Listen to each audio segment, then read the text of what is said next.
Stepped out of the office here, or at least the weather center, for a couple of minutes. Got some breakfast and some fresh air, and it's beautiful outside. Temperatures are just now getting into the lower 70s, topping out with daytime highs locally in the upper 70s, lower 80s. That does make for a nice Tuesday, and if today is one of your spring break days, it could be one of the better of the days here. So we've got some warm and wet weather coming through.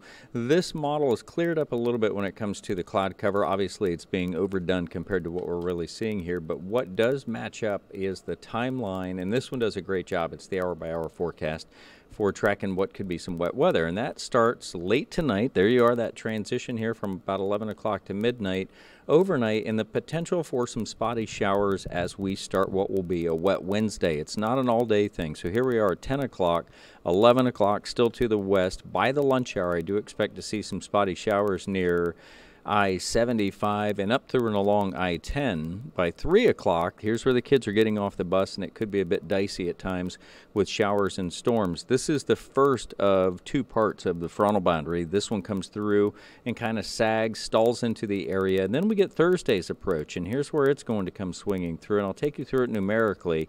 The timeline for Thursday is also a little bit later. It doesn't start from the get-go here based on the current timing.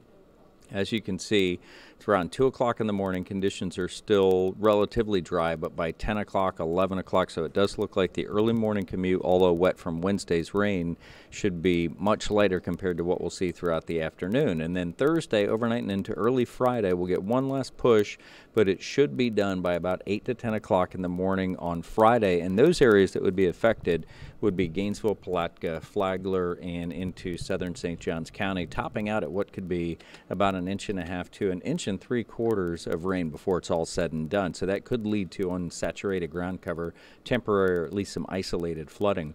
For today, looking ahead already to the weekend, we'll see temperatures, and look at that. It's the 70s on Saturday that will dip down to the 60s on Sunday. Still talking about dry air for the start of Saturday, and I've come back here to tell you that that is also the Kilwins ice cream run. All you can eat ice cream at the end of the run. You can check out the details at News4Jax. Meanwhile, Wednesday, Thursday, the wet weather days and the up again and down again temperatures, we'll see 85 become 69, and as I showed you, 70s become the upper 60s. Saturday, Sunday, and pleasant weather continues into the early part of next week. That's your Weather Authority forecast. To click away at News4Jax, a shot away in your favorite devices.